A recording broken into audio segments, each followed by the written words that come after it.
वो लोगों के दिमाग में एक ही इंटेंशन हो गया है कि भाई सागर माली जो भी जिम में वर्कआउट करता है तो सबसे पहले ओनर लोग जो है जिम के वो लोग पहले ही एक वार्निंग कर देते हैं अपने ट्रेनर लोग को कि भाई देखना कि सागर माली जो है ये वर्कआउट कर रहा है, ये कुछ पटके नहीं, ये कुछ मशीन को तोड़े नहीं या कुछ केबल्स को तोड़े नहीं या बार को बेंड नहीं करे या कोई चीज़ को या कोई उनकी प्रॉपर्टी को डैमेज करे। हाँ। हेलो एवरीवन, आज मेरे साथ हैं सागर सर। बहुत फेमस बॉडी बिल्डर हैं इंडिया के। आपने इनके कई वीडियोस देखे होंगे जहाँ पे ये बहुत हैवी वर्कआउट करते हैं। आज तक मैं ये सोचता था कि शायद ये इनकी पूरी करियर में सिर्फ हैवी वर्कआउट ही करते होंगे।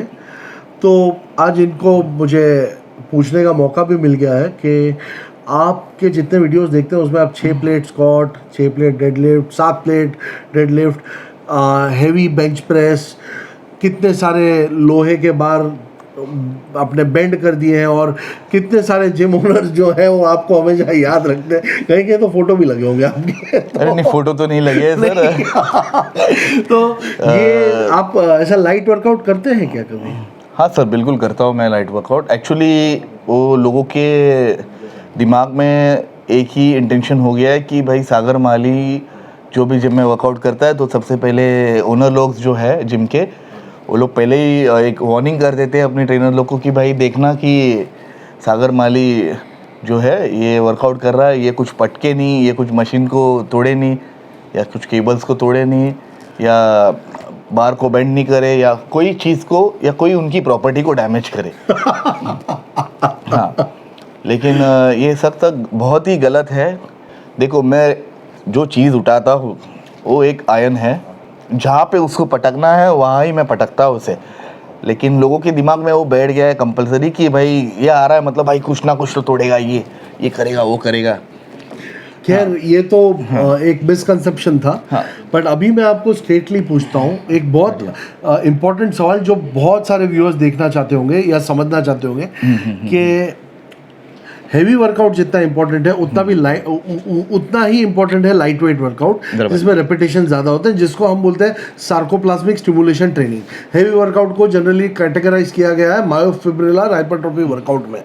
तो सर, आज मौका मिला है, आपको हमने पकड़ लिया यहाँ पे, तो आप बताइए कि हैवी वर्कआउट कब किया जाता है और light weight workout heavy repetition वाला कब किया जाता है और आप कब करते हो? सर, कैसा है ना कि आपका जो ऑफ सीज़न होता है, जो बॉडी बिल्डिंग करते हैं, ठीक है, जो बॉडी बिल्डिंग में अपनी करियर बना रहे हैं या आगे के लिए वो लोग तैयारी कर रहे हैं या जो भी है, ठीक है, तो उनको और उनका जो ऑफ सीज़न है उनको compete करना है, तो एक मसल मास बढ़ाने के लिए तुमको हैवी पुश करना ये ज़रूरी है।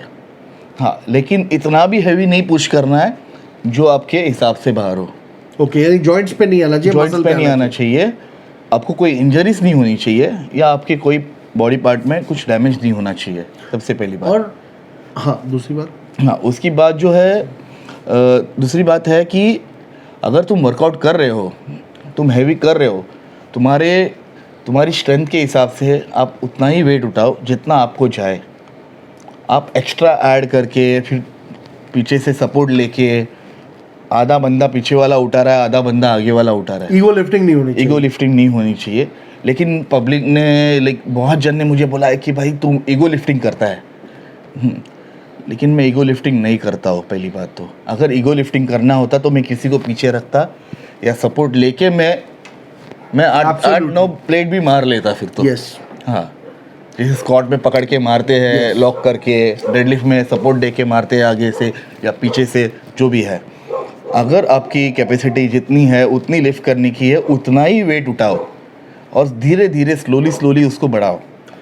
हाँ, मैं ये 6 प्लेट 7 प्लेट जो स्क्वाट्स में करता हूँ या बैक में करता हूँ या चेस्ट में जो भी है, इसके लिए मुझे कम से कम 18 साल चले गए सर।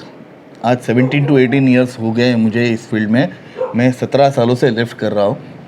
जब मैंने शुरुआत की थी तो मैं इतना वेट नहीं मारता था, लेकिन मैं आजकल देख रहा हूँ लोग इंस्टाग्राम पे इतने तरह से घुस गए हैं कि वो लोग देखते हैं भाई यार ये तो इतना वेट मार रहा है, ये तो उतना वेट मार रहा है, भाई मैं भी मारूंगा इतना।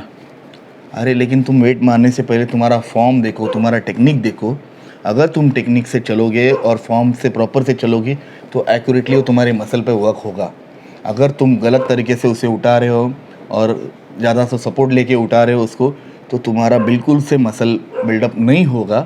क्योंकि मसल को जब आप वर्कआउट कर रहे हो, मसल को जब मार रहे हो, आप जो भी वर्कआउट कर रहे हो, तो उसमें आपका मसल का ब्रेकडाउन होना चाहिए। पहली बात तो मसल का वेयर एंड टेयर होता है अंदर, क्योंकि आप वर्कआउट कर रहे हो, हिट कर रहे हो, तो मसल का ब्रेकडाउन होता है। मसल के अंदर और भी टिश्यूज़ होते हैं, उनका वेयर एंड टेयर होता है, तो उसको आपको टारगेट करना है। आपको और चीज़ नहीं टारगेट करनी है, खाली ईगो लिफ्टिंग नहीं करनी है आपको। और जितना वेट जा रहा है उतना ही आप कीजिए और स्लोली उसे बढ़ाइए। 18 साल 17 साल जो भी हुए है मुझे, वो लोगों को लगता है भाई मैं अभी लिफ्ट करने लगा हूँ, लेकिन मैं इतने सालों से अपनी मेहनत कर रहा हूँ। जो भी किया है मैंने धीरे धीरे प्रोसेस करके किया हुआ है। अगर ईगो लिफ्टिंग करता होता तो मैं आज मेरे को बहुत सारी इंजरीज होती। जैसे मेरे को नी प्रॉब्लम्स होते, मेरे को एल्बो प्रॉब्लम होता, शोल्डर इंजरी होती। इनको ऐसा कोई प्रॉब्लम नहीं, मैंने देखा है इनको। हाँ नहीं हुआ है सर मुझे प्रॉब्लम्स। हाँ बट वो टेम्पररी होता है, टेम्पररी इंजरी हुआ तो है, होती हाँ, है, इंजरीज हुई है but, मुझे, लेकिन अभी ठीक हो ऐसे एकदम। हाँ ऐसे डीप इंजरीज नहीं हुई है मुझे। एक लास्ट इंजरी हुई थी मुझे बाइसेप में, जो मेरा बाइसेप थोड़ा सा टेयर हो चुका था, लेकिन बोलते हैं ना विदिन 1 मंथ में मैंने उसको रिकवर किया। डॉक्टर ने मुझे सर्जरी के लिए कहा था। 3 बार करते करते मैंने 8 प्लेट आराम से मैंने एक मस्के 8 प्लेट 45 पाउंड्स की 8 प्लेट 8 प्लेट्स मैंने एकदम मस्के जैसे मारी। मैं सोचा नहीं आज 9 मारूंगा, और 9 मैंने लिफ्ट भी किया। लिफ्ट करने के बाद 2 रेप मारने के बाद तीसरे रेप में मेरे यहाँ से कुछ तो आवाज़ आई, पेपर फटता है कैसे आवाज़ आई, तो मुझे कुछ तो ऐसा एक सेंसेशन फील हुआ।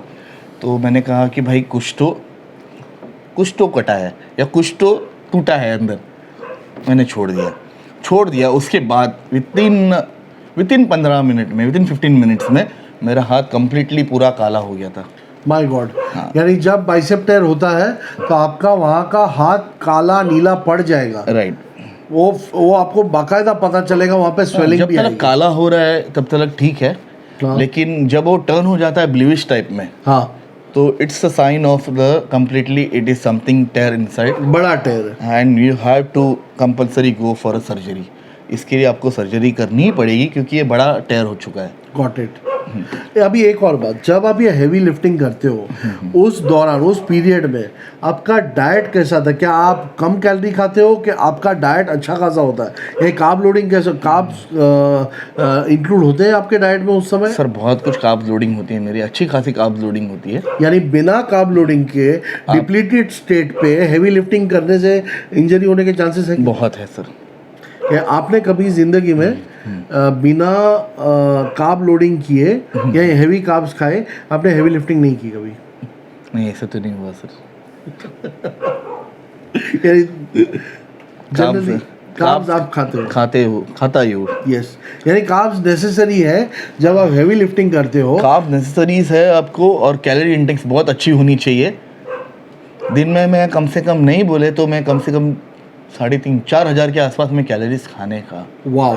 हाँ, और इतनी इंटेक होनी चाहिए जो मेरे बॉडी वेट के हिसाब से, एज 100+ के ऊपर हूँ मैं, तो वो हिसाब से मुझे 4000 कैलोरीज चाहिए, ज़रूरी पड़ती थी। एटलीस्ट तुमको 3000 के आसपास तो भी कैलोरीज होनी चाहिए, लेकिन तुम्हारे बॉडी के हिसाब से, तुम्हारा बॉडी का एक्टोमॉर्फ के हिसाब से तुम्हें ये होनी चाहिए। यानी हैवी लिफ्टिंग करते समय ये ध्यान रखना है कि आपको कार्ब्स का इंटेक अच्छा खासा रखना है, डाइट अच्छा होना चाहिए, अच्छी सरप्लस कैलोरीज होनी चाहिए, आप डिप्लीटेड स्टेट में नहीं होने चाहिए और डेफिसिट कैलोरी में नहीं होने चाहिए, अदरवाइज इंजरी होने के चांस बढ़ जाएंगे। और सर जब आप हैवी रेपिटेशन मारते हो लाइट वेट में, उस समय आपका डाइट रूटीन कैसे होता है? सर उस टाइम पे मेरा कार्ब्स जो रहता है ऑलमोस्ट लाइक एक मील होता है, एकदम कम पूरे दिन में लाइक 1 या 2 टाइम होता है मेरा। जैसे कंपटीशन पास आती है जो मेन टारगेट होता है, हाँ, तो मैं कुछ 1 हफ्ते पहले या 2 हफ्ते पहले मैं उसको कम्प्लीटली बंद कर देता हूँ। ओके। ओनली प्रोटीन पे रहता हूँ, हाई प्रोटीन पे रहता हूँ मैं। वो भी नेचुरल प्रोटीन पे रहता हूँ।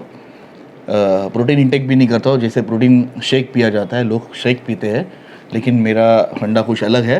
तो मैं प्रोटीन शेक नहीं लेता हूँ, मैं प्रोटीन शेक 1 से 1.5 महीने पहले ही बंद कर देता हूँ। ओके, यानी आपका एंडिंग में सॉलिड प्रोटीन नेचुरल सोर्स जैसे होता है। अंडा, चिकन, मीट, फिश, Right. ये आपका बेसिकली प्रोटीन सोर्स होता है। ज़्यादा तो मैं फ़िश पे फोकस करता हूँ, क्योंकि फ़िश जो है इसमें बहुत अच्छी तरह से मुझे इंटेक मिलता है, लेकिन फ़िश छोटी होती है तो वो हिसाब से तो मैं उतना लेता हूँ। दिन में 4 मील तो करता हूँ मैं फ़िश के। वाह, फिश हजम करने में भी काफी आसान होती होगी। आसान हो जाता है, और मेन थिंग है कि वो सॉल्व भी बहुत इजी से हो जाती है। यस, चिकन चबा चबा के चबा दांत के पूरा जबड़ा टाइट हो जाता है, तो चिकन दिल नहीं करता है खाने का फिर। ये और बॉयल चिकन खाना मतलब वो यार तो बहुत हद के बाहर है वो। बताओ ना कुछ खुल के, बॉयल चिकन। अरे अभी तो सर बहुत कुछ चेंज हुआ है, क्योंकि बहुत कुछ सॉसेस मिलते हैं, तो उसके साथ 0 फैट सॉसेस मिलते हैं, उसमें हम लोग ऐड करके चिकन को उसको थोड़ा सा मैग्नेट करके रख देते हैं, तो वो चला जाता है। लेकिन जब शुरुआत की थी बॉडी बिल्डिंग में, तो हमें इतनी नॉलेज नहीं थी और कुछ पता ही नहीं था। तो एक ही पता था कि भाई उबाला हुआ चिकन खाना है, हाँ, उसमें खाली हल्दी डाल के। हाँ, ये बॉडी बिल्डिंग थी पहले, तो ये हिसाब से जो थी वो मैंने बता रहा हूँ। यस, लेकिन अभी धीरे धीरे बहुत कुछ साइंस ने बहुत कुछ चेंज किया है, और भी आगे चेंज होता रहेगा। तो मेरे ख्याल से जैसे ये चल रहा है बहुत बेहतर है, और आप इसे फॉलो कीजिए, या आपके कोच जो भी कह रहे हैं आपको वो हिसाब से करिए। आज सर ने खुलासा किया कि वो लाइट वेट भी करते थे, हैवी लिफ्टिंग ही नहीं करते थे। उनका जो हैवी लिफ्टिंग है ऑफ सीजन में होता है, और जैसे ही कंपटीशन नज़दीक आई उनके कैलोरी जो है इनटेक वो कम होते जाते थे, और उस प्रमाण से उनके जो जहाँ मैं workout- 6 से 7 प्लेट्स करता था, हाँ, वहाँ सर मैं 1 प्लेट पे आ जाता हूँ सीधे से। 1 से उससे भी कम प्लेट में वर्कआउट करता हूँ, यानी क्योंकि 35 पाउंड हाँ, लगा के भी वर्कआउट करते हैं। हाँ, क्योंकि उस टाइम पे मेरे पास वो एनर्जी ही नहीं होती है जो इतना वेट पुश करे। और आपका मेन काम होता है कि मसल को जितना जल्दी ज़्यादा हो सके डैमेज करते रहो। डैमेज करते रहो। तो ये था इनका एक्चुअली सीक्रेट कि ये जो इतने मेडल्स मारे हैं इसके पीछे का राज क्या है, इनके वर्कआउट का ये सिस्टम। और जितने भी एलीट बॉडी बिल्डर्स हैं वो शायद इसी टाइप का फंडा यूज़ करते हैं। तो मैं बस यही चाहता हूँ कि आप लोग इनका जो एक्सपीरियंस है उससे आपका फ़ायदा हो। I am really thankful to you कि आपने ये सब बताया। दूसरे वीडियो में हम किसी और टॉपिक के बारे में बात करेंगे।